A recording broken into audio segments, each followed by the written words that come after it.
Olá, meus amigos e meus irmãos, a paz do Senhor Jesus a todos, né? Louvado seja Deus por sua vida, quero louvar a Deus, porque se você está me vendo agora, Deus ele tem cuidado de você, isso é maravilhoso. O amor de Deus sobre as nossas vidas é tremendo, é um amor verdadeiramente inexplicável. Quero louvar a Deus por tudo que Ele tem feito por nós e, acima de tudo, louvar a Deus por Jesus Cristo, que é a nossa salvação.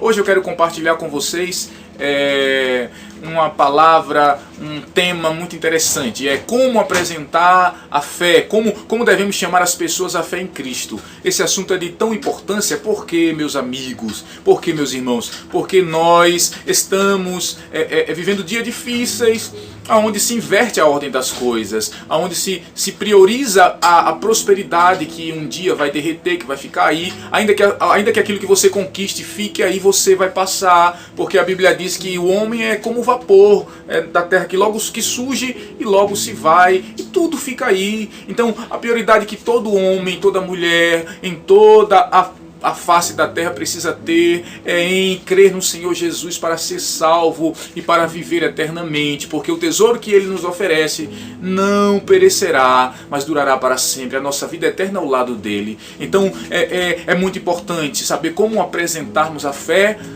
em Cristo àqueles que estão ao nosso redor. E isso é fruto de leitura, de estudos, e aí a gente preparou algumas coisas aqui, destacamos 6 pontos, hoje eu vou falar de um deles, e um deles é apresentar ao homem, à mulher, apresentar ao nosso familiar, aquele amigo de trabalho, colega de trabalho que nos rodeia, apresentar a ele a santidade de Deus. O primeiro ponto para se pregar a palavra para alguém é mostrar a ele o quanto Deus é santo, e eu quero convidar você a abrir a sua Bíblia no livro de Isaías, no capítulo 6. Se você tiver a Bíblia próxima, pegue ela. Está em casa? Pegue a Bíblia e vamos compartilhar. E se não tiver também, não tem problema, preste atenção. Mas no seu coração e no seu íntimo, peça a Deus que fale com você. Não aquilo que você quer ouvir, mas aquilo que você precisa ouvir. Porque quando Deus age na nossa vida, segundo a vontade dEle, é realmente isso que nós precisamos. Mas estou feliz em estar aqui com vocês novamente. Vamos lá? Isaías capítulo 6 diz assim, já pegaram suas Bíblias? Eu acredito que sim, se não pegou, presta atenção, tá bom? Diz assim Isaías capítulo 6, a partir do versículo 1 vai dizer assim: no ano da morte do rei Uzias, Isaías está falando, eu vi o Senhor assentado sobre um alto e sublime trono, e as abas das suas vestes enchiam o templo, serafins estavam por cima dele, cada um tinha 6 asas, com 2 cobriam o rosto, com 2 cobriam os pés, e com 2 voavam, e clamavam uns aos outros, dizendo, Santo, Santo, Santo é o Senhor dos exércitos, toda a terra está cheia da sua glória. Irmãos e amigos, é interessante perceber que os anjos que estão diante de Deus nunca pecaram, mas a santidade de Deus é tão grande, é tão maravilhosa, que que constrange os anjos, e eles agora cobrem o rosto diante da tão maravilhosa santidade que emana de Deus. E aí ele continua no versículo 4, diz assim, os umbrais das portas se moveram com a voz do que clamava, e o templo se encheu de fumaça. Então eu disse, Isaías olha para ele, e aqui é muito importante porque Isaías está tomando um papel de alguém que entende que é pecador e que precisa do perdão de Deus, e que diz, olha, o que será de mim agora, porque eu estou diante da santidade de Deus, né? E ele se via como impuro, e é isso que Deus, é para isso que Deus nos chama, quando nós, antes de virmos a fé nele, ele mostra quem nós somos, impuros, e ele está disposto a transformar a nossa vida e a nos santificar pelo poder do Espírito. E ele continua no versículo 4, os umbrais das portas se moveram com a voz do que clamava, e o templo se encheu de fumaça. Então eu disse,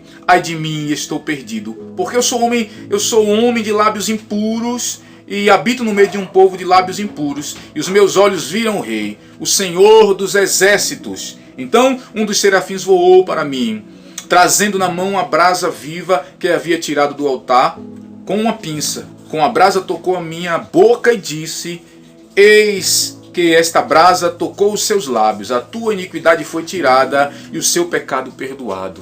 Então, quando falamos da santidade de Deus, meus amigos, e falamos em apresentar essa fé em Cristo que todos devem ter, quando nós devemos compartilhar, nós precisamos apresentar a santidade de Deus, para que o Espírito Santo trabalhe no coração do pecador, para que ele venha entender que ele, quando está na sua vida de pecado, sem um arrependimento, sem se voltar para Cristo, ele está sujo pelo pecado, e que nasça pelo poder do Espírito Santo na mente dele, no coração dele, e até de muitos que estão já na igreja, que ele é um pecador, e como ele vai conviver com Cristo, que é conviver com Deus para sempre, que é o Todo-Poderoso. Então, a santidade de Deus mostrada ali também no livro de Êxodo, você vai ver que Deus está no monte. Deus agora fala para Moisés: Moisés, não deixem que esse povo se aproxime, porque senão eles vão morrer, né? Deus é santo e santíssimo.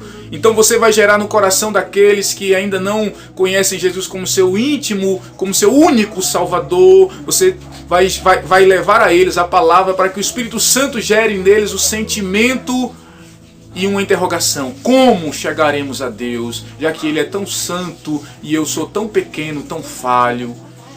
Esse é o primeiro passo para se apresentar, para se chamar as pessoas à fé em Cristo. Mostre a eles a santidade de Deus, e o Espírito Santo vai nos levar além nos próximos vídeos de como um Deus justo pode justificar pecadores. Meus irmãos, é pela graça. Então essa é o primeiro passo, melhor dizendo, aí, para se apresentar a Jesus às pessoas. Mostre às pessoas a santidade de Deus. Você mesmo, você aí, medite sobre a santidade de Deus e medite sobre a vida que você tem levado. Oi, nunca siga a sua mente, nunca siga, por favor, pela misericórdia de Deus, nunca siga o que você pensa de certo. Ou, por favor, pegue sempre as Escrituras e veja o que Deus diz para você. Nunca siga a sua mente, vá para a igreja, ouça o que está sendo pregado e, por favor, leia as Escrituras para que você tenha um entendimento. Nunca seja guiado por homens, seja guiado por Deus. Por isso que a palavra do Senhor nos diz que Deus se alegra muito naqueles que meditam na palavra do Senhor de dia e de noite. Ele não nos chamou para sair ouvindo tudo e absolvendo tudo, mas Ele nos chamou para ler a Bíblia, e para tudo aquilo que nós temos ouvido, nós sabermos julgar segundo o que Deus diz, segundo o que o justo juiz diz. Então, a santidade de Deus nos confronta a mudar de vida, nos confronta a deixar os embaraços dessa vida. A santidade de Deus nos confronta para viver conforme a vontade dEle, não conforme a nossa, aonde a nossa mente pode nos levar. Ei, não confie na sua mente, confie no que a palavra diz. Deus é santo, e quem subirá ao monte do Senhor? Aquele que é limpo de mãos, aquele que é puro de coração. Então, e aí quando você olha para você, você fala: meu Deus, só a tua misericórdia, olha o meu coração. A palavra do Senhor também vai dizer: Ele que troca o coração de carne, ele tira o coração de pedra, põe um coração de carne. Ele é quem lava, né, com as suas águas, a água do Espírito, está lá em Ezequiel 36. Ele é quem opera. Então, quando contemplamos a santidade dele, nós entendemos: eu nada posso fazer para ser salvo na minha própria força, mas é Deus quem opera. Então Deus é santo, e Ele nos santifica pela misericórdia dEle, no poder do Espírito Santo, e nós vamos conhecendo a verdade e Deus vai trabalhando. Quero louvar a Deus pela vida de vocês. Próximo ponto será mostrar a cada um dos nossos, a cada um dos pecadores o seu pecado, a cada um dos que Deus colocar na nossa vida, o pecado dele, para que ele venha reconhecer que só Deus pode salvá-lo, tá bom? Fiquem na paz, que Deus abençoe a todos, e é isso aí. Fiquem com Deus, que Deus continue abençoando você e sua família.